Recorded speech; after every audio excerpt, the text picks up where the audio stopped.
Ignition sequence start. 6, 5, 4, 3, 2, 1, 0. Liftoff. We have a liftoff.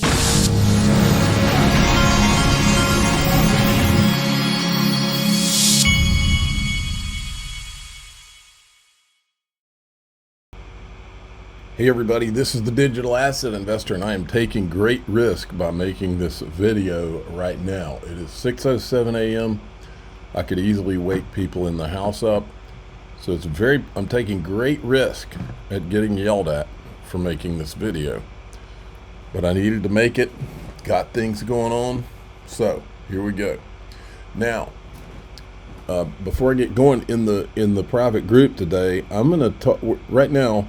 We're waiting on the judge and the SEC and Ripple to resolve the case. I'm going to go over a way that nobody really talks about, that this thing, we've talked about it for probably 5 years. We've floated the idea. But I'm going to go over that idea and show you a video that many of you may not remember that reinforces that idea. And so you'll find this interesting. So go to daixrp.com if you'd like to join through the Patreon, or you can join by clicking the join button right below any of my YouTube videos if you'd rather join through YouTube. Folks, this stuff's ramping up. These phishing attacks, for the first time ever, I mean, we've all gotten the phone calls and it's somebody trying to pretend they're with an exchange we have money with. We've gotten the texts, we've gotten the emails, which are phishing. Never click on any of that stuff. But it's ramping up big time now. Cointelegraph put this out alert. Crypto drainers as a service are the new Web3 threat. Plug-and-play kits now let even low-skilled scammers steal from wallets using fake airdrop, phishing links, malicious smart contracts. Some offer 24/7 support, dashboards, etc. Well, guess what? I don't have to deal with this because I partnered with Caleb and Brown.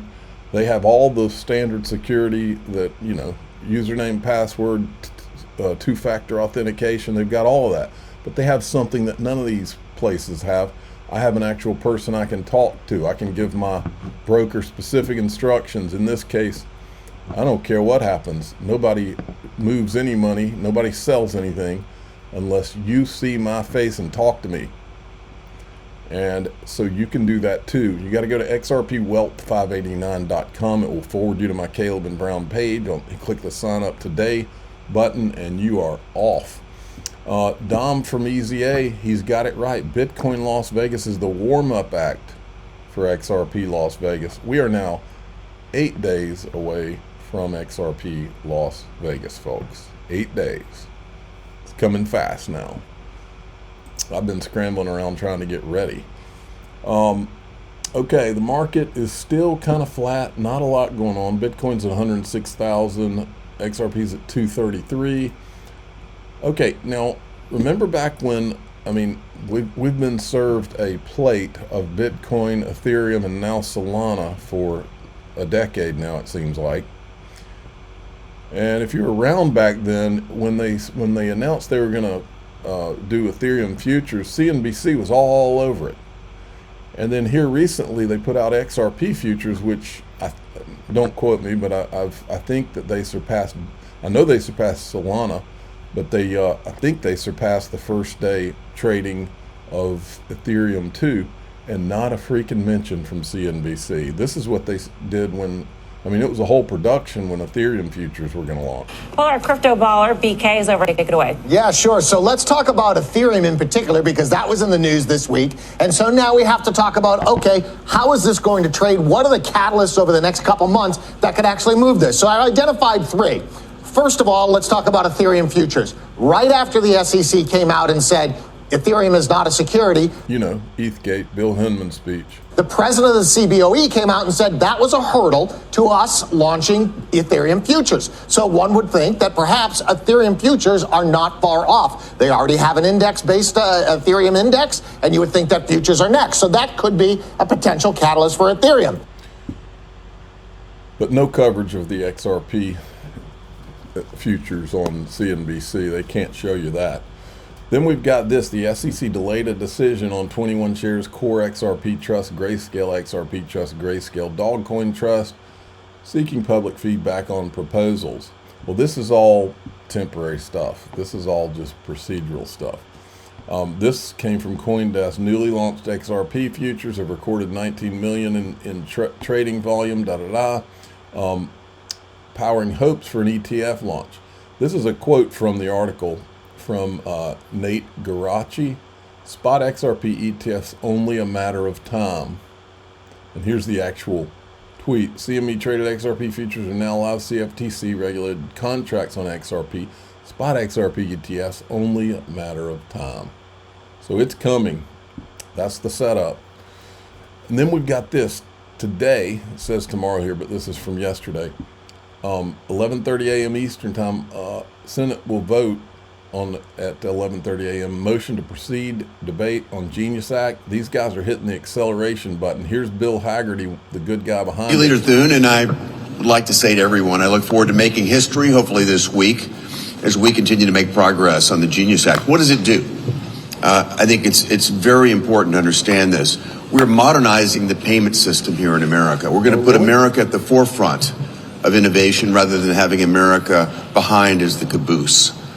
This is a dramatic new technology. Innovation is happening here in America. I don't want to see it pushed offshore. I want to see it happening right here. The implications of this are incredible in terms of protecting consumers. Today, it's an unregulated market. What we'll do is make certain that everyone knows that stablecoins are backed by U.S. dollars, and that those dollars are backed up by cash and short-term U.S. treasuries, the highest quality instruments, so that these instruments can be used for digital trade all over the world. This will ensure U.S. dollar dominance. It will advance our position as the reserve currency in the world rather than see the retreat and decline that we might otherwise experience. The other thing that it will do is it will stimulate demand for United States treasuries. In fact, the projections are that by the end of this decade, stablecoin issuers here in the United States will be the #1 holders of U.S. treasuries in the world. That's been the plan all along, folks. Think about that. I'd far prefer a benign stablecoin issuer to the CCP or other sovereign nations. So I think there's a lot to like about this bill. I appreciate the bipartisan support that we've received moving on to it. Okay, and then we had our old buddy, Senator Loomis. She's talking about talking about digital assets.